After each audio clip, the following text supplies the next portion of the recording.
I've spoken the past two nights about the incredible decision by Australia to reject the US request for a naval warship of ours to be deployed to the Red Sea to help out with an international force combating or protecting commercial shipping in that area.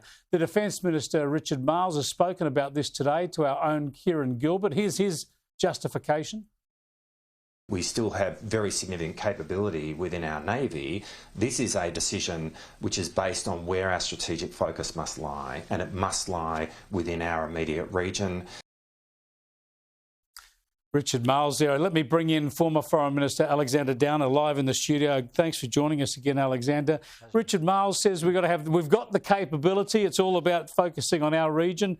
And he says we've tripled our deployment of people in the headquarters in Bahrain from 5 to 16. Is this a plausible reason not to join this international action? Well, I think it was unwise to make the point about tripling the numbers. That's just insulting to the Americans and to others to say you're increasing the number of personnel from 5 to 16. Obviously not going to make any real difference to the attacks by drones by the Houthis.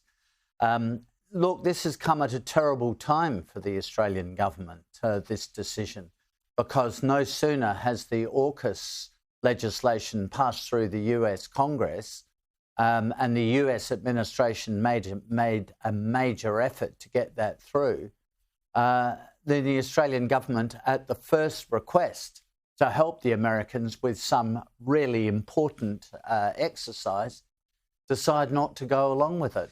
I mean, I've always said this, you cannot expect the Americans to carry 100% of the burden. There has to be burden sharing with allies. It's not fair or it's not reasonable to get the Americans to do it all. Well, it's not just the ship, is it? It's the fact that there's another nation there and a significant nation like Australia. Tell us how it works, because the Americans wouldn't make just some ambit request to Australia. They would ask us for something that they know we could supply. Exactly. They know all about the Royal Australian Navy. They know its capabilities. And of course, the Navy has the capacity to deal with drone attacks. And even if they didn't have the weapons systems at the moment on board their ships, and I think they do, they could borrow those weapon systems from the British or the Americans. So there's no question about capability. This is all about politics. And this is what worries me. Domestic politics. It's about domestic politics.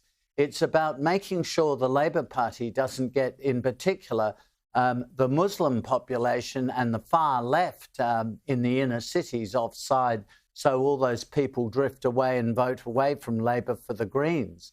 It's all tied up with Labor's strategy to keep votes away from the Greens.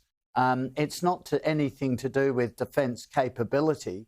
And of course, you know, in the Pentagon and the State Department, they're not going to say anything publicly, but privately, they'll be very disappointed because Australia has always been there with America as a great ally. We need America in our region. We ask for them to contribute to our region. When they ask us to contribute one ship to the Middle East, which we have done many times, over 50 times since 1990. Under Labor and Liberal governments. Under Labor and Liberal. Initially, under Labor and Liberal governments, actually, during the first Gulf War, under a Labor government, under Bob Hawke. So we've been prepared to do it. Suddenly, we're not prepared to do it. Days after the AUKUS legislation passes through the US Congress, it is a very bad look. It is a very bad look. And what's also a bad look is it's been welcomed by China. Yes, well, that's right. The Global Times, which is a mouthpiece for the Chinese Communist Party, has said how good it is that the Australian government has done this. I mean, you know, it's just journalism, but it sends a message out. And it makes Australia a kind of second-class ally, because it's not as though we're making a major contribution like the Germans and the Poles and so on are in the Ukraine war, and you can understand that. But when the Americans are going to need help right around the world to try to stabilise the world, and we've got to be prepared to help them.